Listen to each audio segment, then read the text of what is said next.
Welcome back to Cuba's Automotive. We are at a shop out in Reading, in the hood of Reading. In the ghetto, yeah, no, not that bad. But yeah, I'm like with Peter. 2 hours away. Peter's not here. We're working on a 2013, we as that other guy, the Unabomber, Rob Dotterer. That's how you get your video removed from YouTube. I'll leave a link to his channel. So, we're working on this 2013 Lexus GS 350? Yes, GS350. Okay, GS350. Yeah, 3.5 engine. The problem with this, see, I wasn't here for the original problem. The problem is the fan stays on. The fan stays on with the key off. Right now. And the key removed. Okay, right now car is off. There we go. Key is off. And all we did was plug in the fuse, okay? This is how it is, this is how it came. Key fobs don't work, even when the door's closed. There you and go. the smart entry doesn't work. But with the key off, the door window switches do work. Yeah. Like, I'll take the keys back now.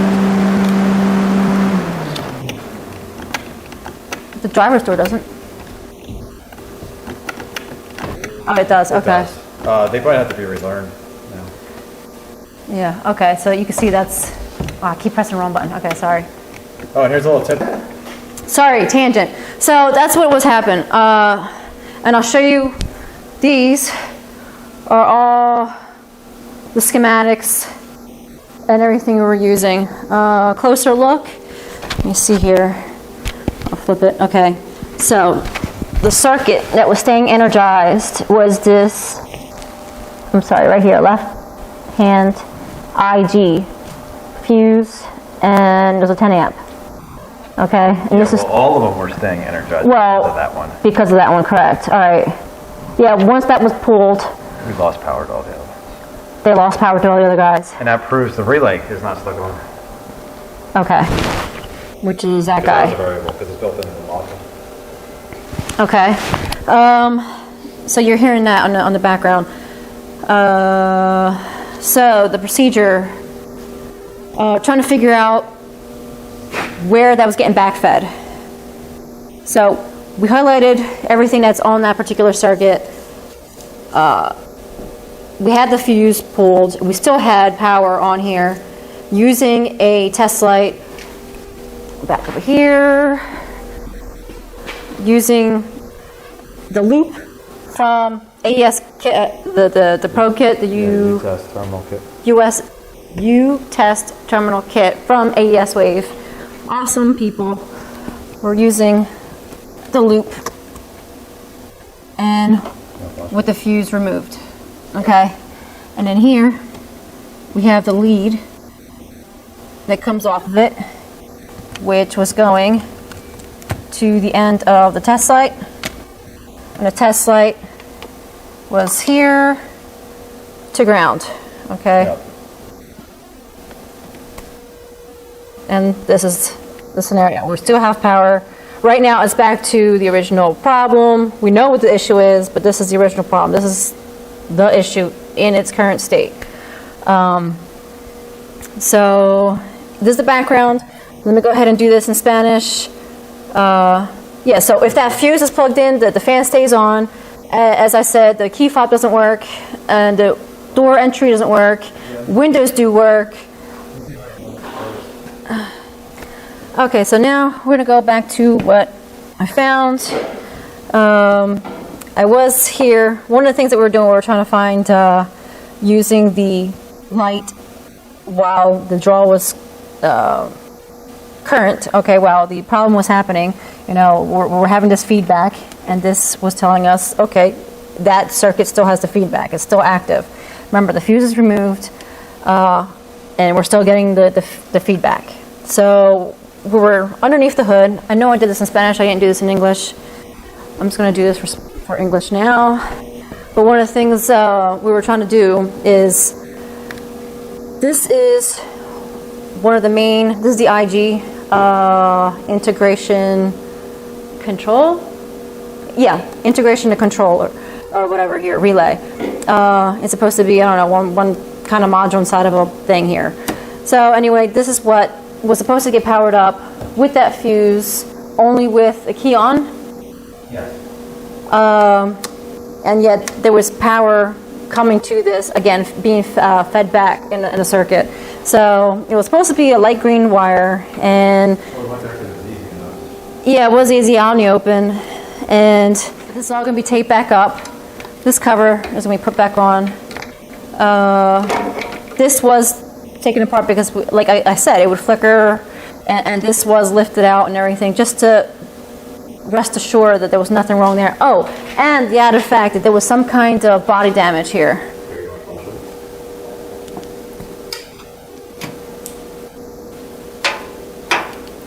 Yes.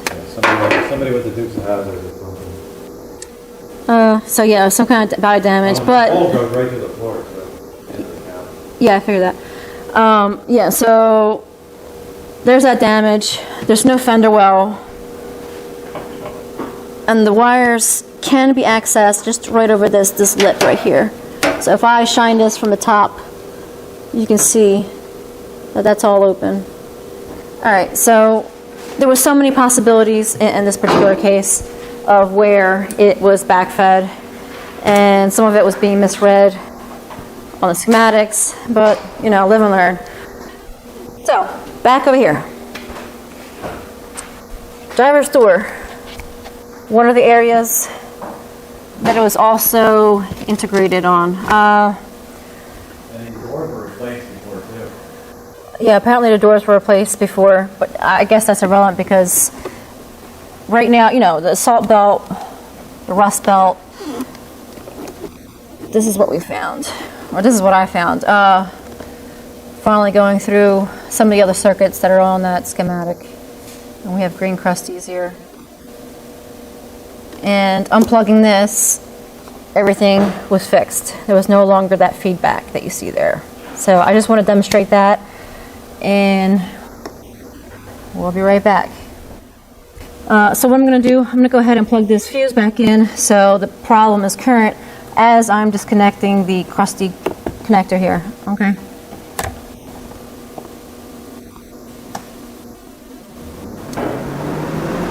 There it's on.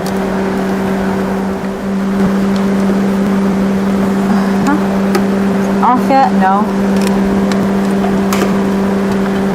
We're going to use a little help here.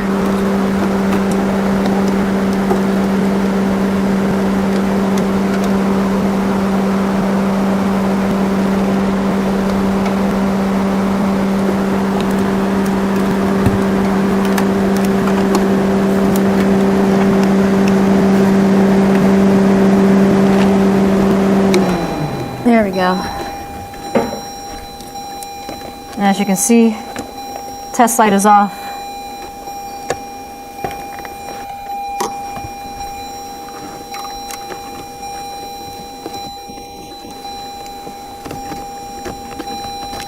Let's see. Okay.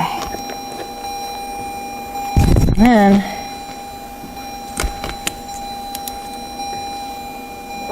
can you see that? Is that too much? Might be too much. Let me zoom in.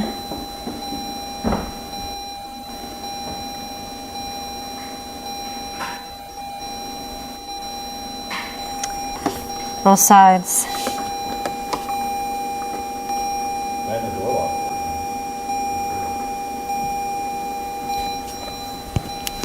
Now we see everything's back to normal. We have the door dinger, and let me see, can we, if I press the button, what? Yeah. Well, it'll stop the dinger, but there's also a fly switch in the latch. I am talking to the people.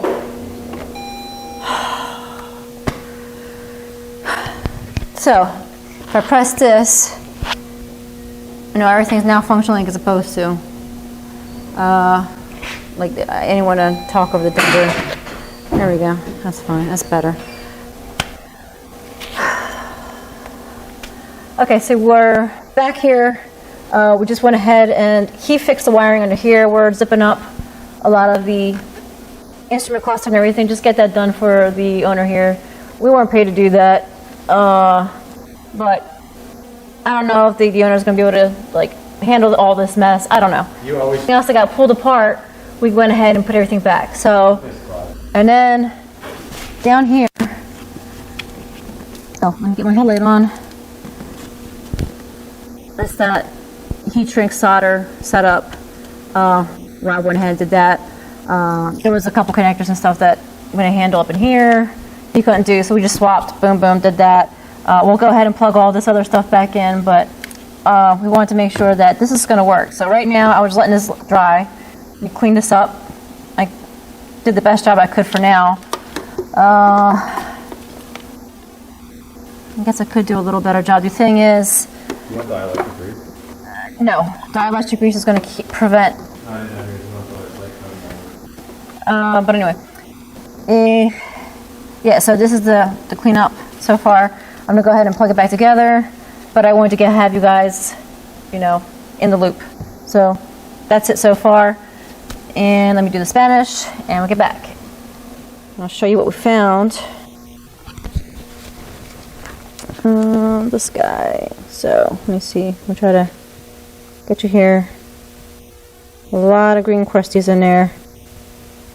We tried to pull out the pins individually at like undo the lock, which slides out this way, and then pull out the pins. And you see the other side here. You can see the green pus that's almost see-through in this purple wire, and all the green crusties that are within the terminals here. So I think the best call is to just replace this pigtail here,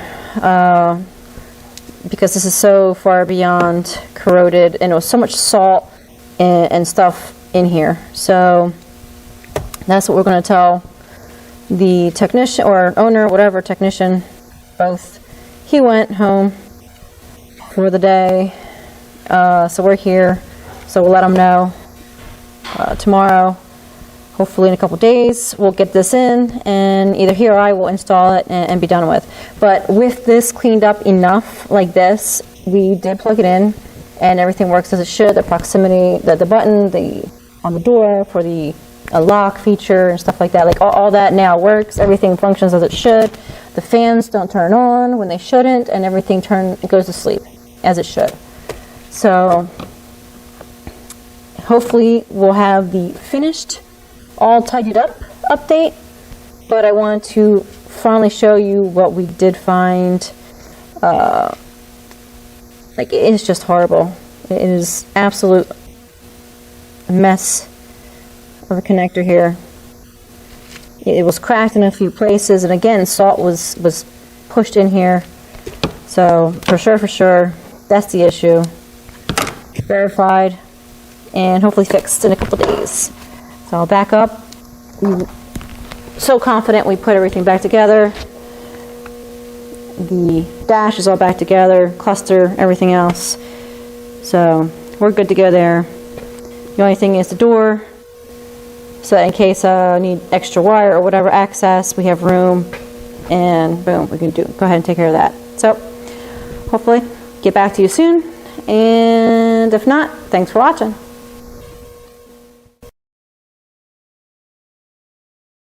Okay, welcome back to Cuba's Automotive.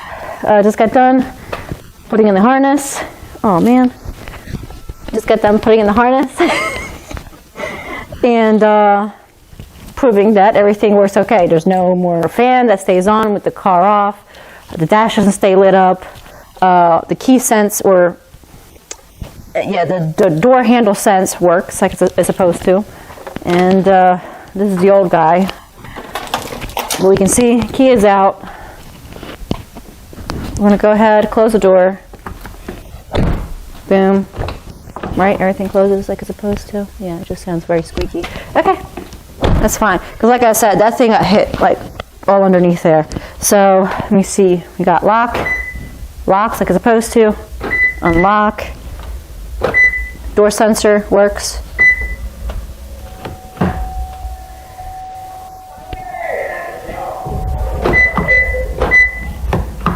Okay. Yeah, I don't know how these door sensor things work, so I'm just like, yeah. Huh? I did. I did. And that should work. It did. It locked and it kept locking and it just couldn't unlock it. You gotta hold it. Finally. I know, I figured that out. Okay, thank you, sir. Thank you. Thank you. Okay. Bye, Felicia. Ooh, also fighting words. Okay. So anyway, as you see that everything works. Like I said, car's off right now. We can just turn on briefly.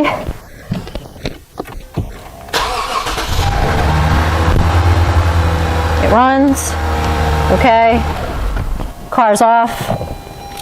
And no fans. So everything's back to normal. And everything is retracting like it's supposed to, because one of the other things that wasn't happening is the seat wasn't going back to normal. The steering wheel wasn't going back to its memory position. And now it is.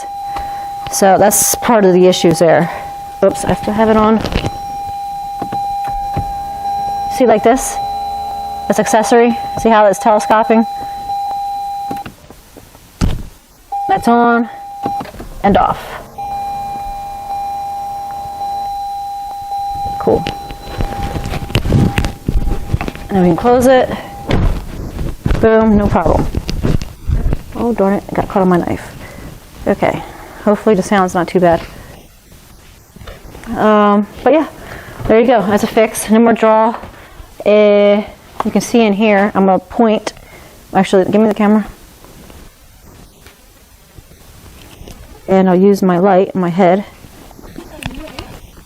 light, as my daughter nicely pointed out. Actually, let me get this rubber better. That's one of the issues, like this rubber doesn't fit like it's supposed to. And it was allowing salt and stuff in here.